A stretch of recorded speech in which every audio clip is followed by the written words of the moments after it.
এখানে যে ওএমআরটি দেখতে পাচ্ছেন, হাইকোর্টের নির্দেশে যে 26,000 শিক্ষক শিক্ষিকার চাকরি বাতিল হয়েছে, তাদের মধ্যে একটি যোগ্য শিক্ষকের ওএমআর শিট। এই ওএমআর শিটটি আরটিআই এর মাধ্যমে ওনার কাছে একটা কপি রয়েছে, সেই কপিটি আমি এখানে তুলে ধরছি।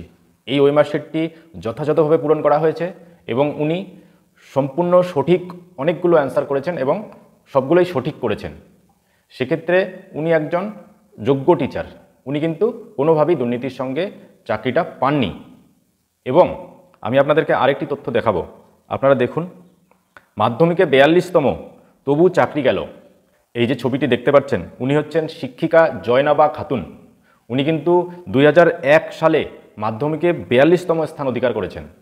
তারপরে ওনার রেজাল্টগুলো আপনারা দেখুন, মাধ্যমিকে 89.5%, উচ্চ মাধ্যমিকে পেয়েছেন 81% এবং গ্র্যাজুয়েশনে রসায়ন বিভাগ নিয়ে 58%, রসায়ন বিভাগ নিয়ে 58% উনি পেয়েছেন। তারপরে এমএসসিতে পেয়েছেন 69%, বিএডে পেয়েছেন 72%, তারপর এমএড প্রথম শ্রেণী মানে এমএডেও ফার্স্ট ক্লাস রয়েছে। মানে ওনার academic score totally brilliant score এবং উনি মাধ্যমিকে 42তম স্থান করেছেন। তা নিশ্চয়ই ওনার মধ্যে ট্যালেন্টের কোনো অভাব নেই, ওনার শিক্ষা জ্ঞান নিশ্চয়ই যথেষ্ট রয়েছে, ওনাকে কোনোভাবেই অযোগ্য বলা যায় না। কিন্তু তারপরেও হাইকোর্টের নির্দেশে যে শিক্ষক শিক্ষিকাদের চাকরি চলে গিয়েছে, তারপরে এই সমস্ত যোগ্য শিক্ষক শিক্ষিকাদের কিন্তু একটা সম্মানহানি হচ্ছে। কোনো রকম দুর্নীতি না করেও কিন্তু শিক্ষক শিক্ষিকার চাকরিটা পেয়েছেন এবং তারপরেও তাদেরকে আজকে কিন্তু ভুয়ো বলে একটা তকমা তাদেরকে নিতে হচ্ছে, তাদের একটা সামাজিক সম্মানহানি হচ্ছে। আমাকে অনেকেই রিকোয়েস্ট করেছে বর্তমানে যোগ্য শিক্ষক শিক্ষিকা যারা রয়েছে, যারা জেনুইন যোগ্য শিক্ষক, তাদের বর্তমান কি অবস্থা, তাদেরকে নিয়ে যাতে আমি একটা ভিডিও বানাই। সেই জন্য আমি বলতে চাচ্ছি যে এই সমস্ত যারা জেনুইন যোগ্য ক্যান্ডিডেট রয়েছে, তাদের চাকরিটা যেন কোনোভাবে না যায়।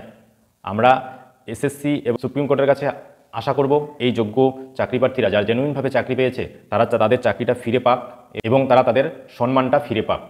বাতিল হওয়া এই 26,000 শিক্ষক শিক্ষিকার মধ্যে যেমন অযোগ্যরা রয়েছে, তেমনি কিন্তু অসংখ্য যোগ্য শিক্ষক শিক্ষিকা রয়েছেন। আমার পরিচিত দু একজন খুব কাছের আছে, তারা, আমি পার্সোনালি তাদেরকে চিনি, তারা এত দারিদ্রতার মধ্যে পড়াশোনা করেছে, সমস্ত ডিগ্রি কমপ্লিট করেছে, মেধার সঙ্গে সমস্ত কিছু কমপ্লিট করেছে এবং তারপরে মেধা দিয়েই কিন্তু যোগ্যভাবেই কিন্তু চাকরিটা পেয়েছে। আমি পার্সোনালি তাদের আর্থিক অবস্থা জানি, তাদের টাকা দিয়ে চাকরি কেনার মতো ক্ষমতা ছিল না, তারা একদম টোটালি জেনুইনভাবেই চাকরিটা পেয়েছে, যোগ্য হিসেবেই চাকরিটা পেয়েছে। সেক্ষেত্রে কিন্তু আজকে তাদের চাকরিটা চলে গিয়েছে।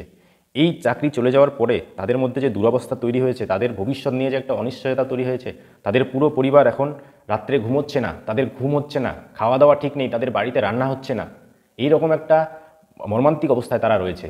এই যে দুর্দশাটা আজকে তাদের হলো, আমি সর্বতোভাবে চাই যারা জেনুইন যোগ্যভাবে চাকরিটা পেয়েছিল তাদের চাকরিটা যেন না হারায়, সুপ্রিম কোর্ট এবং এসএসসি যেন তাদের চাকরিটা ফিরিয়ে দেয়।